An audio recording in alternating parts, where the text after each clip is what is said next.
कितना अच्छा हंस तड़ू हो ऐसा गाना गेले रहे कि हंस मत पगली। सोनू भैया बने हमारे गीतकार आज गाना यो रिकॉर्ड कर दिले बा। पहले वही नाम से हमारे आदमी गाना के नाम से जानत रहा, लेकिन ओकर बाद गाना आइल कि पापा जी के पोसल भुआरी पाछी लेला अनय किया पाछी लेला। ओकर बाद वही गाना आइल अरे के भइल बा करे हैया रे अरे के मरल बाई सन सैया रे।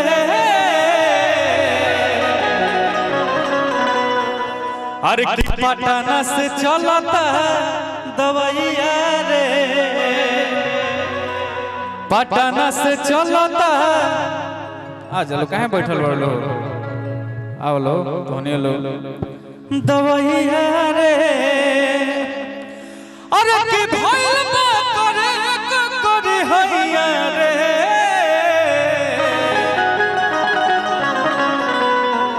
की भइल बा करे हैया रे। आवा तारे भैया तो होने लगा रिदम पे हम लोग कमर हिली एकदम कैसे।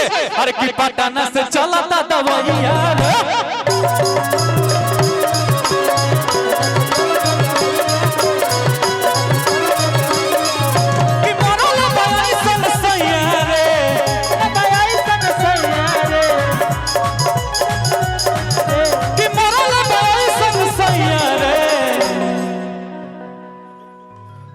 ताहर तो हर चीज के एक्सपीरियंस बा। तारा दिन हम कम राम का ठीक बतन मने देखा हमने नेहा जी प्यारी एक्ट्रेस जोन हमारे को गाना वायरल भई रहे उमई रहली। अरे के झरला तार लटकौआ सखी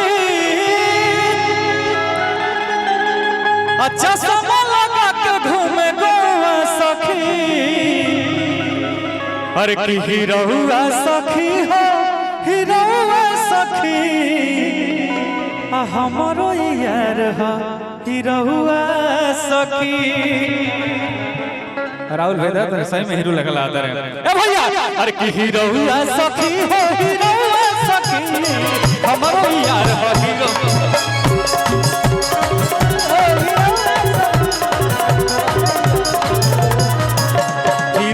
सखी हो हीरोआ सखी हमारो यार।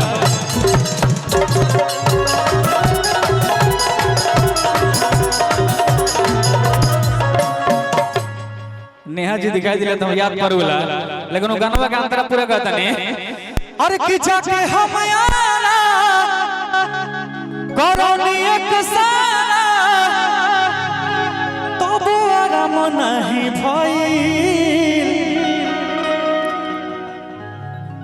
तार का नाम हो अंजलि सिंह।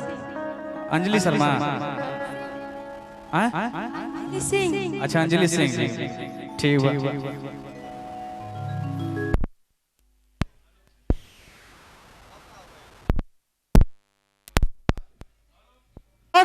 एक सारा अरे किताबो आराम नहीं भाई कि रोज रोज सुई लगा ले से कमरिया। अरे कि गई ढेर टंड तनिका हो अब तनी है ना तनी ब्याज में कैसे। अरे कि जाके हम यार करोनी एक सारा तो आराम नहीं भाई करोनी एक सारा कि रोज रोज सुई लगल से कमरिया लगता किस्म होई गई।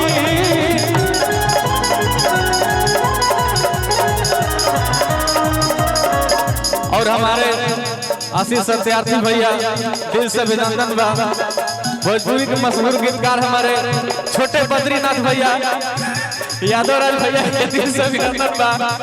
रोशन भैया के दिल से अभिनंदन बा म्यूजिक डायरेक्टर।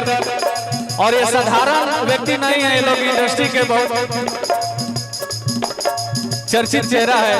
और हमने के डीआई रोहित भैया सभी को एक बार सबके दिल से अभिनंदन बा, स्वागत बा। अभाव का कैसे हा हा हा हा हा कि जाके हमारा करोनी एक सारा तब आराम नहीं भाई सारा करोनी एक सारा कि रोज रोज सुन लगा ले सकमरिया लगता कि सुन भाई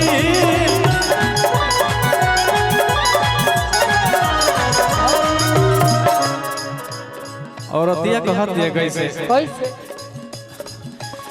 अरे की गजब के आवे अंगड़ैया रे